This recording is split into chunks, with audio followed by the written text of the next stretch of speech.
Assalamualaikum warahmatullahi wabarakatuh and hello Malaysia. Welcome to the FF Talk, Finance and Futures. Today's episode, we'll be talking about the personal credit management. This time, we have a special guest who are knowledgeable and expert about consumer credit. I introduce Ms. Nurul Najah, co-founder of My Money, Ms. Atira Azizan, Financial Credit Advisor from Bank Islam, Dr. Nurul Maisara from Faculty Business UiTM Shah Alam, and Ms. Nurul Idina from Personal Financial Planner. Thank you all for coming to my show. Without wasting time, can one of you explain what is a personal credit or consumer credit? So now I will explain about what is personal credit management. A person may receive financial assistance for personal use through personal financing. Personal requirements include, among many others, the need to buy furniture or expensive equipment, get married, go on vacation, or launch a business.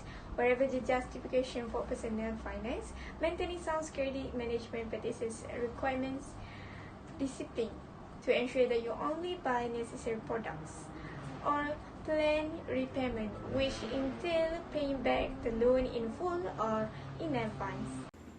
Oh, since like that, what about the type of consumer credit? Okay, let me explain. By the way, we have a same scarf.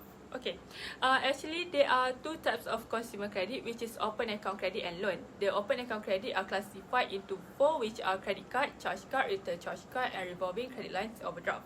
While loans are classified into personal loan, car loan, and education loan. First of all, in open account credit, we have a credit card. Most of us know what is that, and the most popular are Visa and Mastercard. Bank Negara Malaysia also stated that people with an annual income of at least 18,000 are eligible to apply as a card holder. In Malaysia, we also have an Islamic credit card that was issued by Bank Islam, and the card is known as Bank Islam card, which is BIC. It is complies with the Islamic Sharia principle and based on the concepts of Bainah, Wadiah, and Qardu Hasan. Furthermore, the Islamic credit card is also not contain any kind of element that consists of riba and gara because it is haram and opposite with the Sharia. The example of BIC are CIMB Islamic Mastercard and Al Taslif Islamic card. Okay, next, charge card. It is similar to a credit card, but it is different in that the balance must be paid in full each month. For example, the Platinum card and the American Express Gold card. Number 3, return charge card. In Malaysia, this type of card is not available. By the way, customer can use return charge card to buy goods and service from a certain store, like buy first and then pay. Last, revolving credit lines or overdraft. It is also similar with credit card too, but users are given a maximum credit limit by the lending institution, which they can use to make a purchase at any time and on any goods. Now, second type of consumer credit, which is loan. Loans are generally bigger in scale and have a longer installment terms than open account credit. Okay, first we have a personal loan. Financial institutions also provide consumer credit in the form of personal loan to individuals who have a fixed monthly income and meet the requirement to borrow. Personal loan can be used for any kind of personal purpose, such as home renovation, weddings, vacation, and more. It can be secure or unsecured loan. There are also Islamic personal loan in which the bank purchase an asset on behalf of the borrower and then sell it for profit. The profit rate then replaces the interest rate used by the conventional loan because Islamic loans are not permitted to charge interest, which is riba. Number 2, car loan is specially used by the borrower to buy a car, either new or used car, and is also known as a hire purchase agreement, in which the agreement contains a letter of good with a purchase options and a purchase agreement in installment. And last one, education loan that can be used for the borrower or the borrower's child for education. It is open to students 18 years old and above, either at IPTA or IPTS. Only students who study a part-time need a guarantor. A well-known example is PTPTN. Wow, now we know how many classifications in there, right? My next question is, why do so many people use credit card? What are the advantages of using this card? Thank you, Ms. AE, for giving me this opportunity to explain more about consumer credit. I will begin my talk with explaining the importance of consumer credit, okay? So, as we know, consumer credit is a personal debt taken on to purchase goods and services. A credit card is one form of consumer credit, and economic transaction can be carried out effectively, and the economy may expand when consumers and firms are able to borrow money. A company that was unable to obtain financing will not be able to pay its employees or purchase the equipment and supplies it needs to produce items and turn a profit. Additionally, the importance of credit enables people to buy the necessity. However, good credit is also important to customer because poor credit would suggest a history of poor payment. Credit history is a reflection of how a person has handled debt in the past. So next we move to the advantages of consumer credit. So firstly is financial flexibility. The ability to have more financial flexibility is consumer credit greatest single benefit. Before credit cards and other consumer loan alternatives were widely available, consumers sometimes had to save up for years in order to make large purchases. By that, credit enabled a consumer to spread out large expenses over a period of months or years. Secondly is purchasing convenience. Credit is useful for making online purchase or avoiding the need to carry around significant sums of cash when shopping. By carrying a lot of cash, it will be more inconvenient for consumer by increasing the percentage of money to be lost or dropped. With the uses of fingertips only, consumer can choose an easy way to pay for item purchase either by PayWave, PIN number or online transfer. And last advantages is reward. If consumer utilize credit responsibly, they can achieve substantial benefit. Numerous department auto dealers provide their clients with beneficial financing alternatives such as postponed payments and cheap interest rates. These benefits and rewards are essentially free money for customers who resist the urge to squander and settle their credit card balance each month.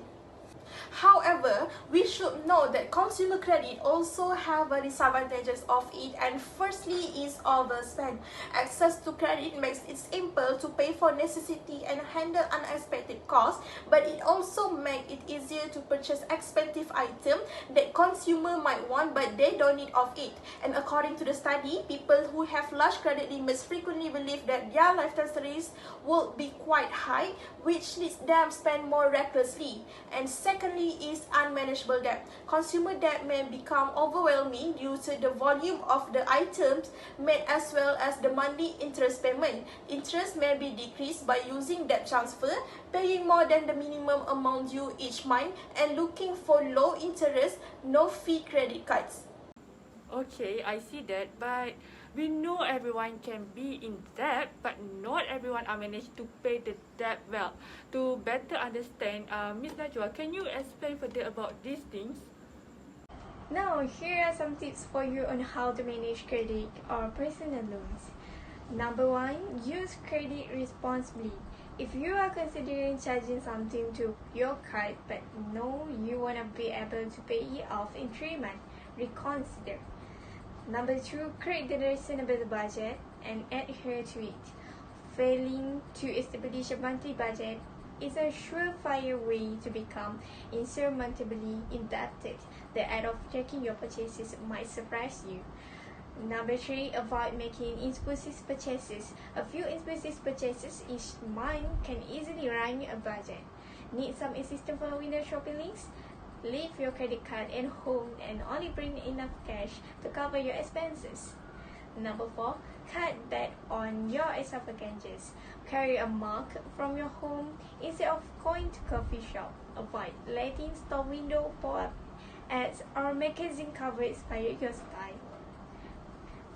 Number 5, look over your expenses and see if you can reduce your use of cable, the internet, and streaming services. The riders on your insurance policy should all be reviewed. Number 6, shop around for the best prices on food. Watch for sale or use coupon at the grocery shop. Have a look at the less cost store brands. And the last one, take good care of your goods. Regular maintenance helps you prevent expensive repair and increase the life of items you depend on. So that's all tips from me. I hope you guys can follow my tips. Thank you, Miss A. Now I will talk about the most important part, which is your responsibility and our responsibility as a borrower or even as a lender. First of all, for the borrowers, of course, we need to pay back the debt as promised. Write a will that stated about the debt and the borrower is encouraged to pay more than the borrow payment. This is in order for you as a borrower to make a good impression toward the lender so that you will be able to make another loan in case in the future. Other than that, borrowers should make loan payments on time, make payments despite non-recipient of bill, notify services of change to your contact or for personal information. This is important for any letter or notification that will be sent to you later on, and also notify services of changes in your enrollment status. Now, as for lender's responsibility, as a lender, you should not charge a usury on the borrow amount. Do not force the borrower to pay early than the agreed period. Do not publicly announce about the debt. And lenders also must make reasonable inquiries before entering into a loan. The credit provided will meet the borrower's needs and objective, and the borrower will be able to make the payments under the loan or comply with the guarantee without suffering substantial hardship.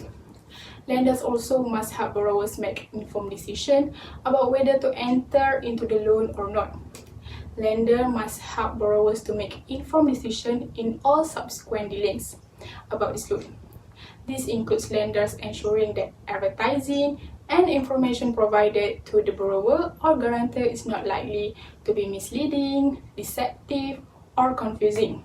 The terms of the loan or guarantee and any variation to the loan must be expressed in plain language, in a clear, concise, and intelligible manner. I focus more on the lender responsibility since some of the lenders tend to overlook all these important things that could lead to a misunderstanding between these both parties. And that's all in terms of lenders and borrower responsibility. I also would like to take a chance from Ms. AA to complete to this segment by adding that all borrowers must have these 5 C's credit, which is capital, capacity, conditions, character, and collateral, in order to appeal the lenders. Remember, the best way to eliminate personal debt is simply to develop a realistic budget and engage in expense tracking. However, you can also use debt consolidation, refinancing, negotiation, debt settlement, and bankruptcy to get a fresh start or get your debt to a manageable level. These methods either forgive some of your debt or give you a new interest rates and monthly payments amounts.